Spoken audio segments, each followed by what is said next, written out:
satu. Oke, saya mau ke Komisi 2 ya. Bang Deddy, Anda melihat bahwa sebagai anggota Komisi 2 ya, melihat bahwa penetapan PSN Tropical Coastline pada bulan Maret 2024 ini dianggap teman-teman dari koalisi masyarakat sipil menguntungkan korporasi tertentu. Makanya yang dilaporkan adalah Pak Jokowi dan pemilik korporasinya. Jadi begini ya, saya sebagai anggota Komisi 2 dan dulu Komisi 6. Oke. Waktu Komisi 6 10 bulan lalu, bulan April saya dalam rapat dengar pendapat dengan Menteri Investasi sudah mempertanyakan. Kenapa yang namanya PIK 2, ya sebagaimana yang dilaporkan di media massa, statement dari menteri-menteri terkait, bersama dengan BSD yang apa namanya untuk kesehatan katanya jadi PSN. Itu saya pertanyakan. Landasan hukumnya apa? Kepentingannya apa? Bagaimana prosesnya sampai itu menjadi PSN? Karena setahu kami kan itu profit oriented. Bukan untuk kepentingan rakyat tapi kepentingan korporasi. Kan itu. Kita tidak pernah mendapat jawaban yang tegas dan terang benderang. Dari pemerintah pada Dari saat pemerintah. itu? Okay. Sampai hari ini, bentar dulu. Sampai hari ini pun kita masih dibingungkan. Pak Nono Sampurno masih bicara PIK 2 itu PSN. Pak Nono Sampono? Yes, yang otomatis orang Agung Sedayu dong.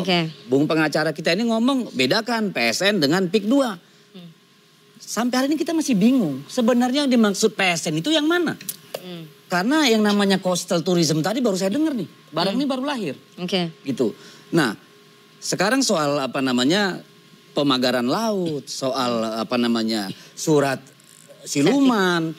Hari ini saya mendapat video-video bagaimana sungai itu ditutup sehingga sawah-sawah tidak dapat air. Itu yang mana? Kita juga bingung. Kita nggak menuduh siapa-siapa nih. Tapi pemerintah tidak pernah membuat clear ya yang mana yang PSN. Ya. Karena dari resmi pemerintah dari apa namanya Pak Nono Sampurno sendiri bicara P2 itu PSN. Sekarang kan berbeda. Nah kalau saya merunut ke belakang, kenapa ini tidak jelas? Kalau saya melihat mencurigai, menengarai proses penunjukan PSN ini salah. Oke. Kenapa salah? Karena itu tadi, ini profit oriented oleh korporasi. Oke. Nah kemudian ini diamini oleh pemerintah. Tidak akan terjadi PIK itu, ya PSN itu, ya saya jadi bingung di mana PIK itu mana PSN. Tidak akan terjadi itu, tidak akan terjadi pagar laut, tidak akan terjadi. Kalau nggak ada blessing dari pemerintah? Nggak ada. Dulu Pak Jokowi selalu bilang, saya punya mata-mata di mana-mana. Isi jeroan partai politik aja ngerti, masa pagar 30 km nggak tahu presiden. It doesn't make sense toh. Jadi kita menengarai dan sangat sah secara logika kita mempertanyakan di mana peran presiden dalam persoalan ini. Pak Jokowi maksudnya ya? Pak Jokowi, presiden pada saat itu. Nah, sekarang kan kemudian hilirnya ini tadi. Oke, apakah ini pidana? Apakah ini korupsi? Apakah ini tata usaha negara? Mari kita lihat siapa sebenarnya ada di belakang sana. Di belakang pemagaran laut yang menurut Menteri Kelautan mengatakan bahwa itu adalah upaya untuk menimbulkan yang reklamasi alami. Ya kan? Kemudian ada yang bilang pelanggaran hukum sampai presiden memerintahkan angkatan laut cabut tuh barang. Kan gitu nih. Ya toh? Kita melihat ekses-ekses di lapangan bagaimana kepala desa, bagaimana aparat penegak hukum, bagaimana preman-preman menekan rakyat dengan segala macam cara untuk menjual lahannya. Ya, banyak sekali testimoni soal itu. Jadi kalau itu diadukan oleh masyarakat sipil kepada KPK atau Polri, sah-sah saja. Tidak perlu dipersoalkan. Bagaimana membuktikannya? Tugas KPK lah, tugas polisi lah yang diberi kewenangan oleh negara. Diberi anggaran membuktikan. Benar enggak? Tapi kalau kita mau cari bagaimana membuktikan ada korupsi dalam kebijakan itu. Ya kan pasti agak susah. Bagaimana? Itu kan seperti apa ya? Kita cium baunya barangnya nggak kelihatan. Ya kan susah. Nah saya akan mau katakan bahwa ini ada kejahatan terjadi di sini. Ada persekongkolan jahat. Antara pemerintah dengan korporasi? Tidak mungkin hanya korporasi kan, karena keluar kemudian sertifikat hak milik di laut gitu ya, yang dikeluarkan oleh BPN.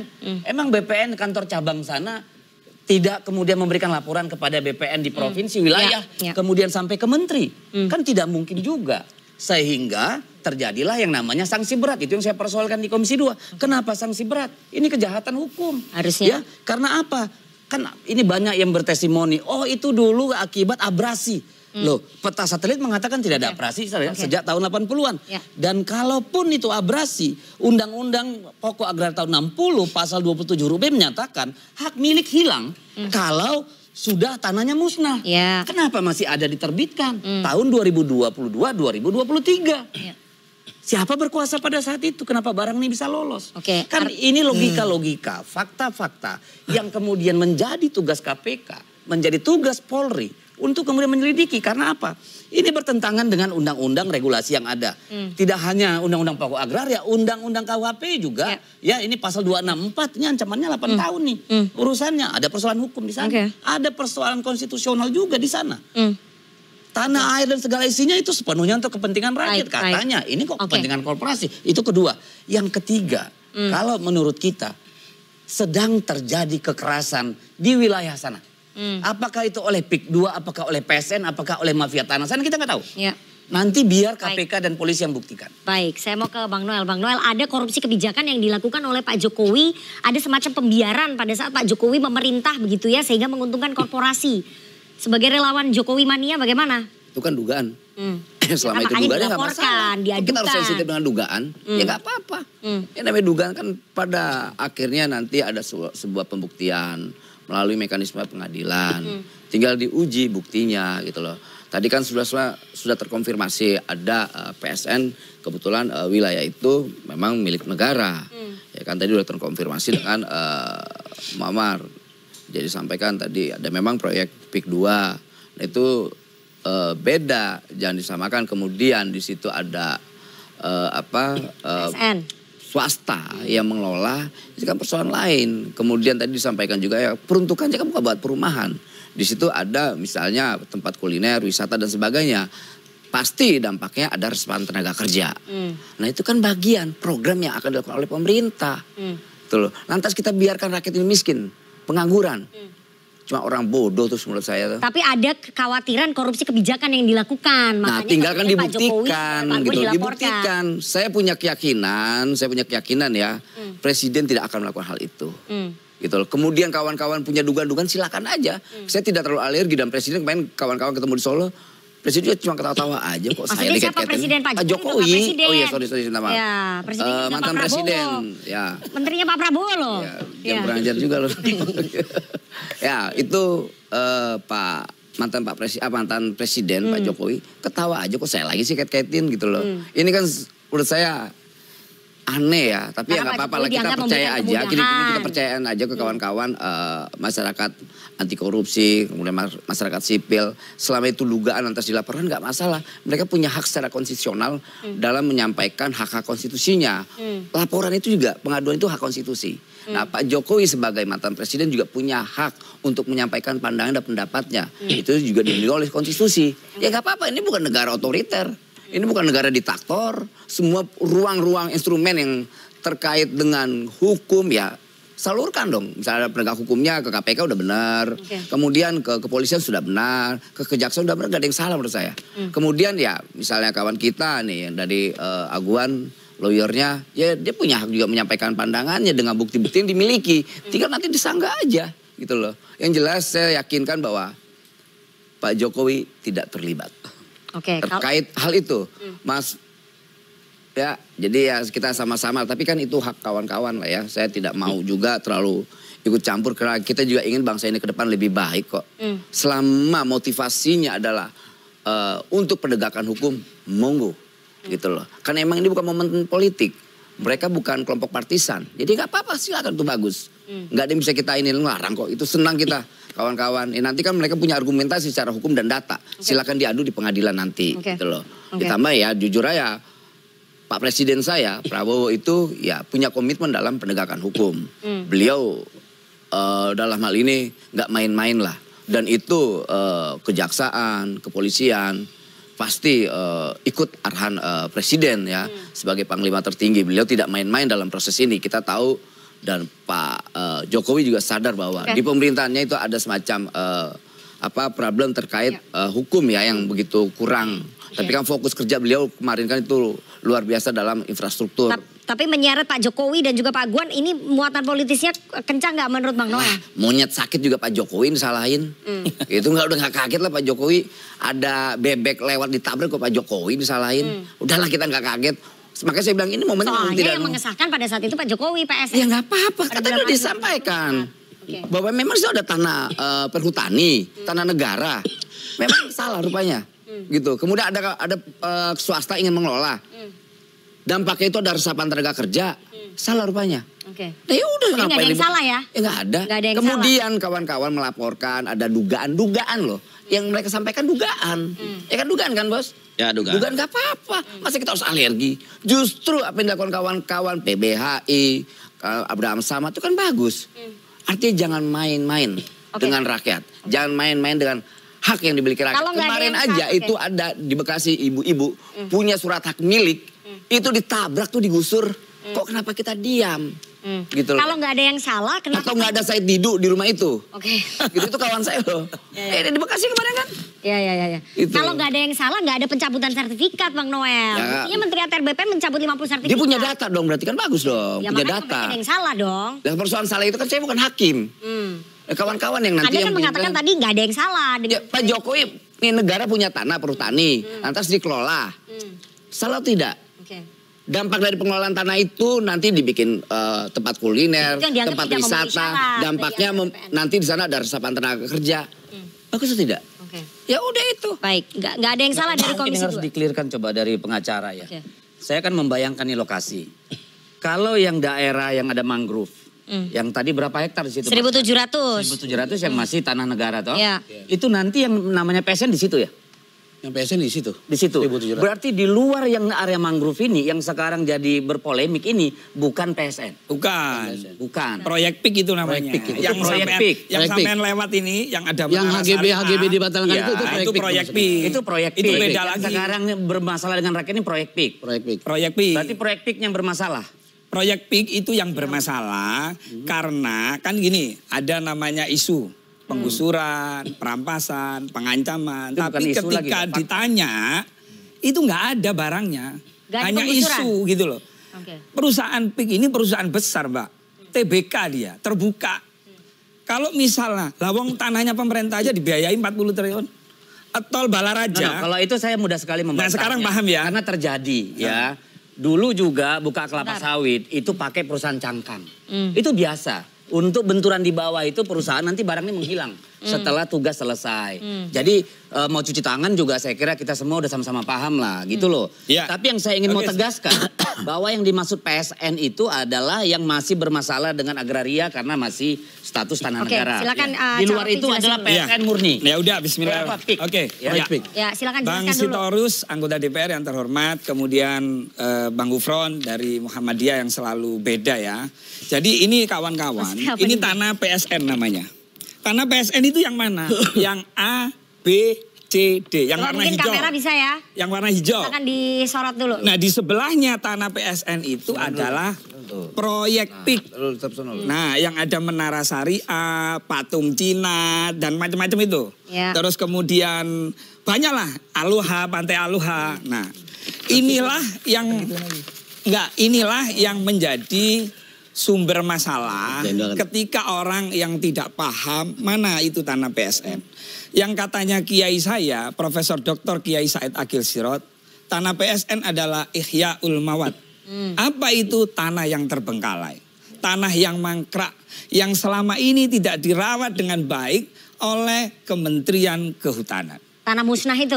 Bukan tanah musnah. Nah, itu dalam kejadiannya puluhan PSN Mas. Ya, ini pengalaman nih. Ya, di mana-mana PSN ini itu membawa derita pada rakyat. Tidak benar bahwa itu tanah nggak terpakai. Di dapil saya di Kalimantan Utara ada PSN ya yang namanya kawasan industri hijau terbesar di dunia.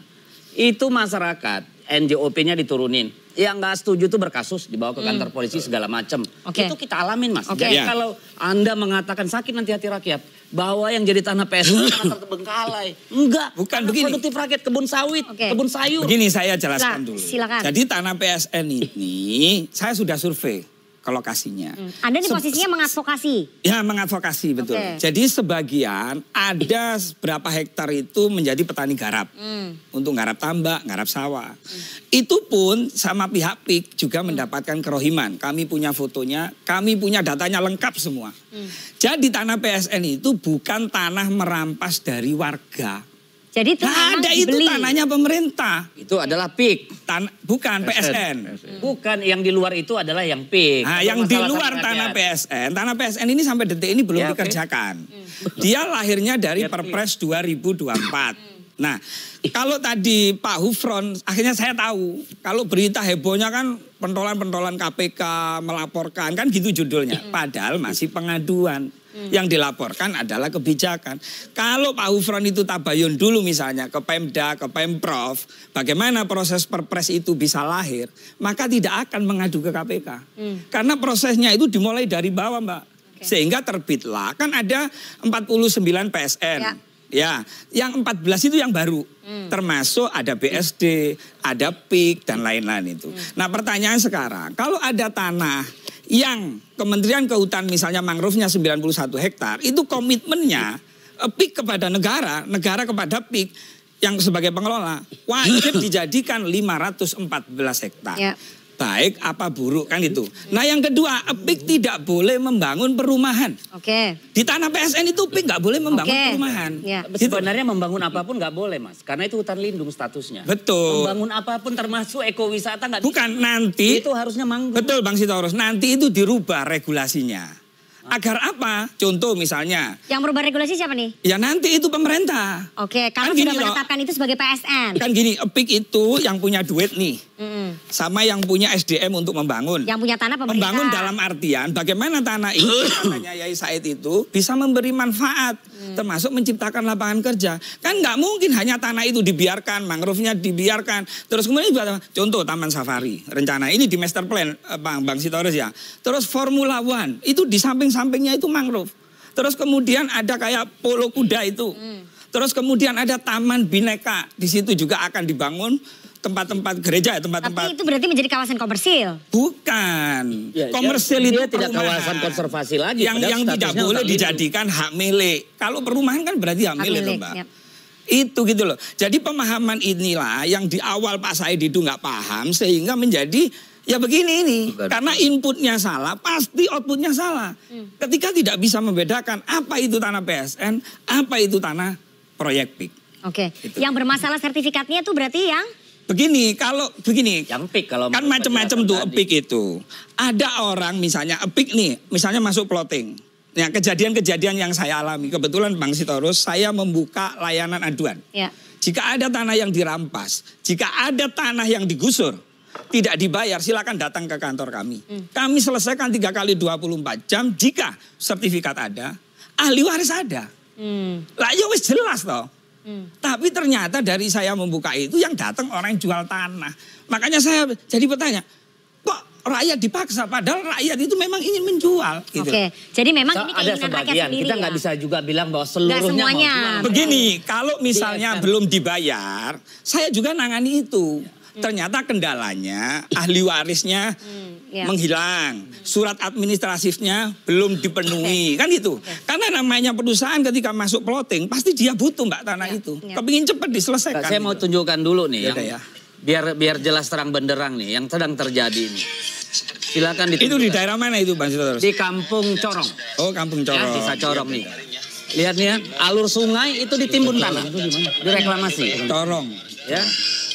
Ini bisa di ini nggak di close up? Ini di mana ya Kampung Corong? Di Banten lah. Di Banten, bagian dari Tangerang. Kan kelihatan.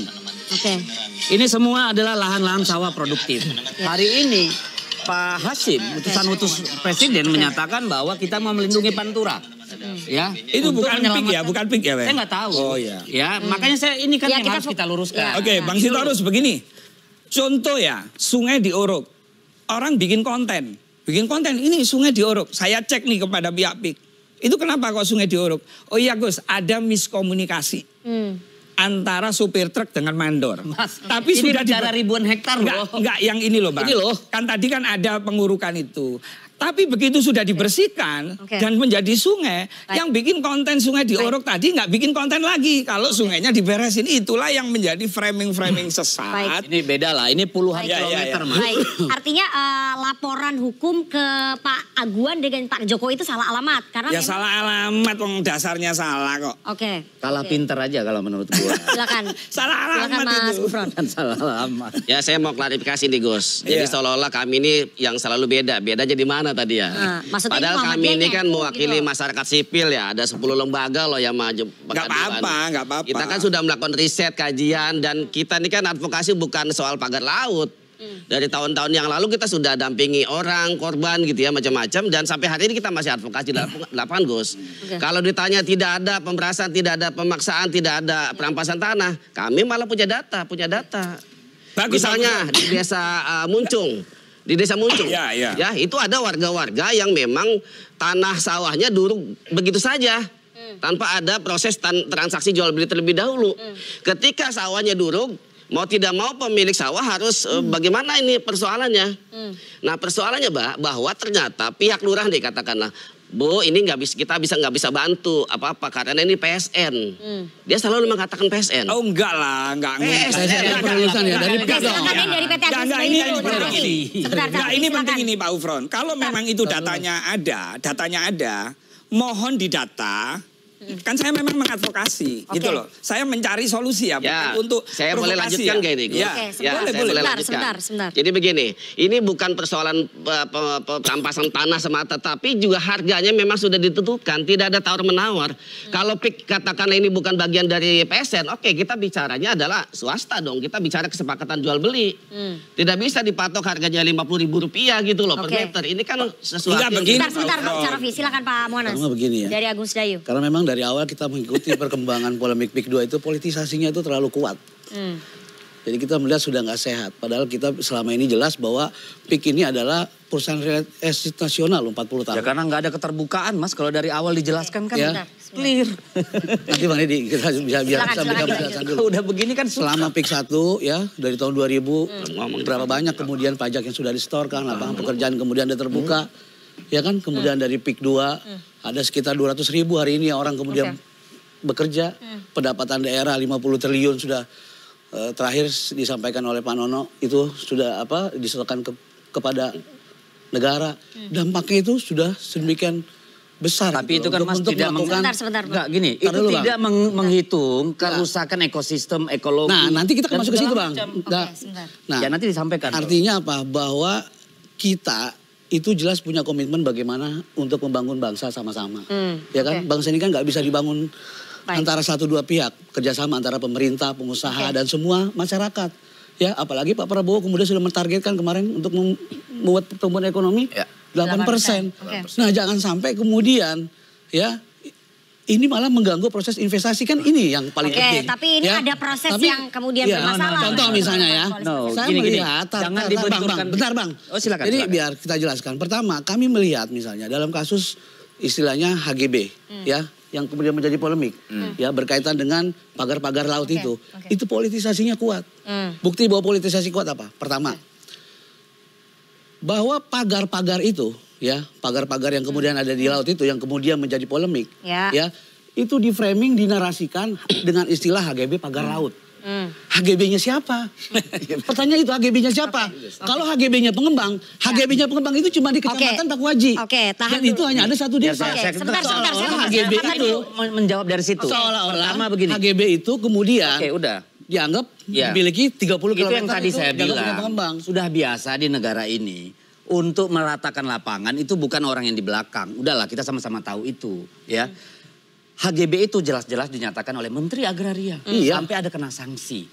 Bahwa itu nanti tidak terkait dengan PIK, nanti kita buktikan di belakang. Ya, karena sekarang kita bicara itu, nanti di belakang kita mari berhitung sama-sama gitu loh. Ini problem. Lalu kemudian, jangan rakyat, ini narasi Orde Baru nih. Jangan rakyat dibenturkan, mau menghalangi ekonomi. Enggak, kita enggak melarang kegiatan ekonomi, that's good. Untuk negara, untuk rakyat. Tapi ya mbok mikir, kalau itu mau untuk profit, Hak-hak rakyatnya dipenuhi dengan baik dong. Lu mau untung triliun, mau kasih negara sekian triliun, rakyatnya menderita itu gimana? Enggak, hak rakyat itu yang mana Bang Sitorus?